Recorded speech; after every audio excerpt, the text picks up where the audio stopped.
Hello guys. Imagine a young girl hitting 20,000 subscribers, but then accidentally deleting her channel. Most would have been hopeless, but she was confident. She knew what she was capable of and knew she could gain it all back. But little did she know, this time it was going to be over 2 million subscribers. This is the rise of Zoe. Cool animation. Zoe, whose real name is... Hey, you're not gonna be the one to leak my real name. If you leak my real name, I'm gonna have to get rid of your channel. Whoa. Okay. I'll just talk about the rest of your life, okay? Alright, Zoe started her journey on YouTube by posting small storytime animations, but after a while, accidentally deleted them and all her YouTube channels. Zoe, how did you accidentally delete all of that? On this deleted channel, she would upload daily Minecraft videos and she eventually hit 20,000 subscribers. But then one day, she decided she wanted to clean up her YouTube channel to make it look more professional. But little did she know, this was a mistake. Because as she was organizing her channel, she just started clicking yes, and yes. And all of a sudden, a notification appeared that said, "Are you sure you want to delete all your YouTube data?" And she clicked yes, thinking it meant something else. And pretty soon, her channel with 20,000 subscribers and all the others were all gone. Like what? I would have personally been so mad at myself because I put so much work into that. Zoe, how did you feel when you realized that all of your work was gone in such little time? I felt pretty dumb, but I was just like, it is what it is.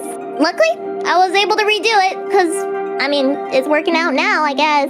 As a kid, Zoe wasn't allowed to have online friends or speak to anyone on the internet, which makes sense if we keep in mind all the weird stuff that has been happening on Roblox lately. Be careful, kids. Anyways, Zoe didn't really listen to her mom, so she made online friends either way. The first friend she made was at the age of 13 on a website called DeviantArt, which was an old art site where you could post your art and meet other artists. At this point in her life, she was so into drawing her own art and animations.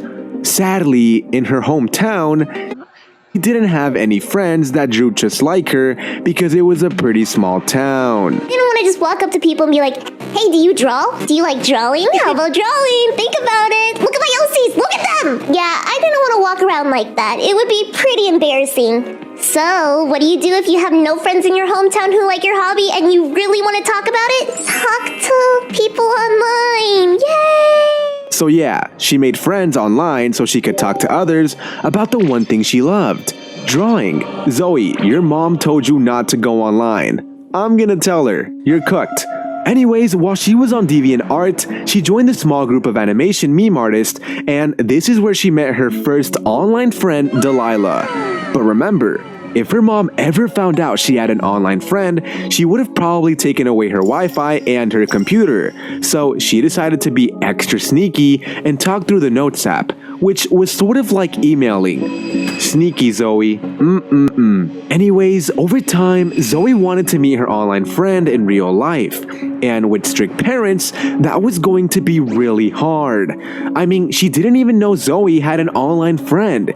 So what did Zoe do? She decided to do something that anyone watching right now should probably not do if you're still a kid. She decided to use her birthday money to meet her online friend at a convention called Minecon in Chicago.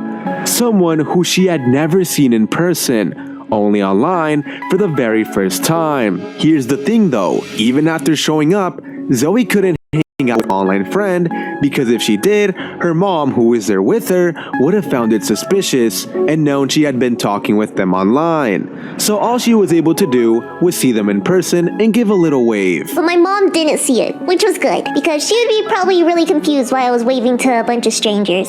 Yeah, that is all I got for that convention of seeing my friends. I did not talk to them. I did not do anything else besides that. Later on in life, she started getting in contact with big YouTubers like Tommy Innit. Zoe, how did you get in contact with Tommy Innit? I was pretty much just in his Discord server, and I put one art piece, because at the time I made a little fan art, And he messaged me after being like, hey, do you want to do some more art for me? And I was just like, okay. And I became a thumbnail artist for him for a bit. On top of this, Zoe had a unique voice, and other YouTubers noticed this, so they asked her to voice characters in their videos. For example, she voiced the character Cherry on a channel called Itobot, and she also voice acted on other channels for Friends and comic dubs, but overall, Itobot was the biggest channel by far. That was until she stumbled across Nico and Cash. Zoe, how did you meet Nico and Cash? Oh gosh. Okay, originally I met Nico. So I met Nico from a Minecraft SMP I was in. It was just like a small Discord server. And instantly the moment I joined the call, he was like, who are you? I wanna do you wanna do voice acting or hang out? And I was just like, oh sure, new friend. So that's kind of how we met, and now we're best friends, which is great.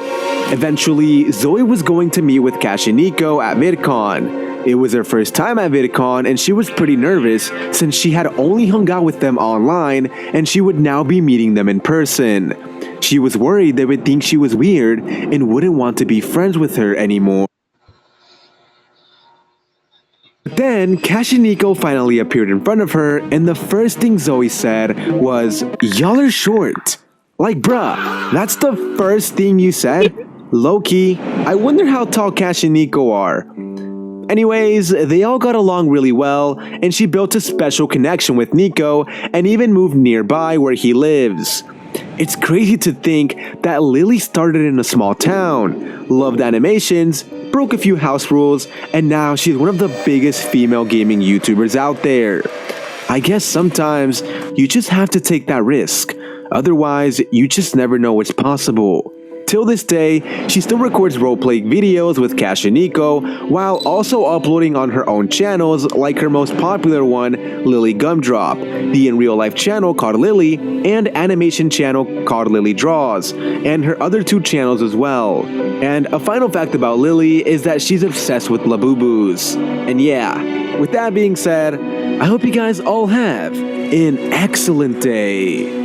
Zoe, if you had to give one piece of advice to everyone watching this video right now, what would it be? Oh, one piece of advice.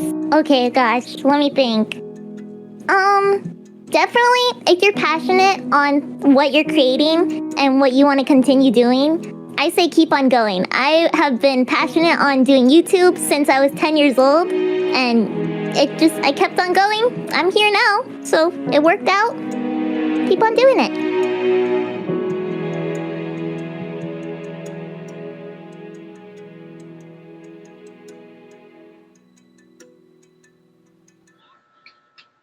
Thank you for watching. Make sure to like it, sub. Peace out. Bye.